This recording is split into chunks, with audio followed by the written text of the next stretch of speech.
এই যে মিডিয়া, এই মিডিয়ার ন্যারেটিভ কি ছিল? এই মিডিয়ার ন্যারেটিভ ছিল মৌলবাদ এবং ইসলামী জঙ্গিবাদ।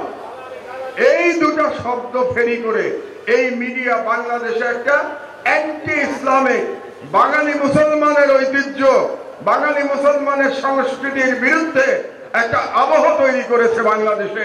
এই মিডিয়া দুটো শব্দ ব্যবহার করে, মৌলবাদ এবং ইসলামী জঙ্গিবাদ। এটা হচ্ছে ভারতীয় হিন্দুত্ববাদী প্রধানমন্ত্রী মোদীর ন্যারেটিভ। সেই মোদীর ন্যারেটিভ বাংলাদেশে ফেরি করেছে যে মিডিয়াগুলো, সেই মিডিয়াগুলো এখনো কিন্তু তাদের ক্ষমতা নিয়ে টিকে আছে। কাজে তাদের বিরুদ্ধে যদি আমরা লড়াই করতে না পারি, এই বিপ্লব আপনি এগিয়ে নিয়ে যেতে পারবেন না। কারণ একটা দেশের মিডিয়া সেই জাতির দর্পণ।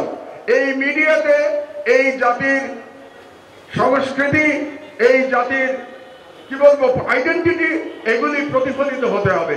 বাংলাদেশের মিডিয়াতে দুর্ভাগ্যবশত এখন পর্যন্ত প্রকৃতপক্ষে আমাদের জাতীয় আইডেন্টিটি, জাতীয় ঐতিহ্য প্রতিফলিত হচ্ছে না। এটাই হচ্ছে আমার দেশের লড়াই।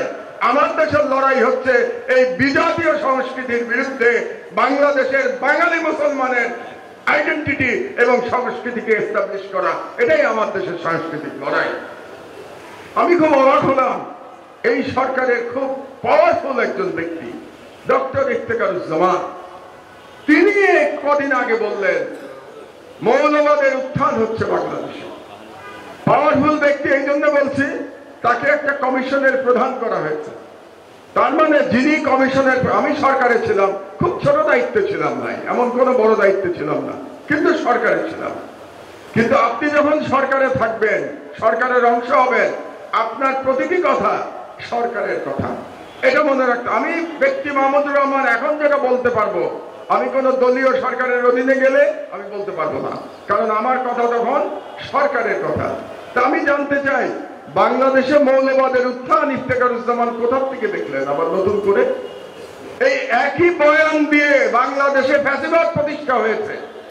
শেখ হাসিনা 16 বছর ফ্যাসিস্ট শাসন চালাতে পেরেছে, এই মৌলবাদের কাজ ফেরি করে তারা চালাতে পেরেছে। এই মৌলবাদের কাজ, এই মৌলবাদের কাজ ফেরি করে বাংলাদেশে গুম খুন হয়েছে। এই মৌলবাদের কাজ ফেরি করে বাংলাদেশে আয়নাঘর হয়েছে। এই মৌলবাদের কাজ ফেরি করে বাংলাদেশে বিচার বহির্ভূত হত্যা হয়েছে। হাজার হাজার মানুষকে হত্যা করা হয়েছে মৌলবাদের কাজ ব্যবহার করে। আপনি ইফতেখারুজ্জামান এই সরকারের আমলে আবার আপনি মৌলবাদের কাজ ফেরি করছেন। আপনার উদ্দেশ্য কি? আবার নতুন করে নতুন কোন আদলে ভারতীয় সাম্রাজ্যবাদকে বাংলাদেশে প্রতিষ্ঠা করা, এটা আপনার উদ্দেশ্য। আপনি সাম্প্রদায়িকতার বিরুদ্ধে বলেন, আমরা আপনার সঙ্গে আছি। মৌলবাদ শব্দ ব্যবহার করবেন না।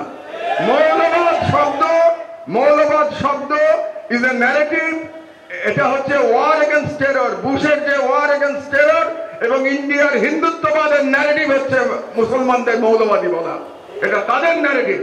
আপনি সাম্প্রদায়িকতার বিরুদ্ধে বলেন, আমরা আপনার সঙ্গে আছি, কিন্তু মৌলবাদ শব্দ বলবেন না। আমরাও সাম্প্রদায়িকতার বিরুদ্ধে।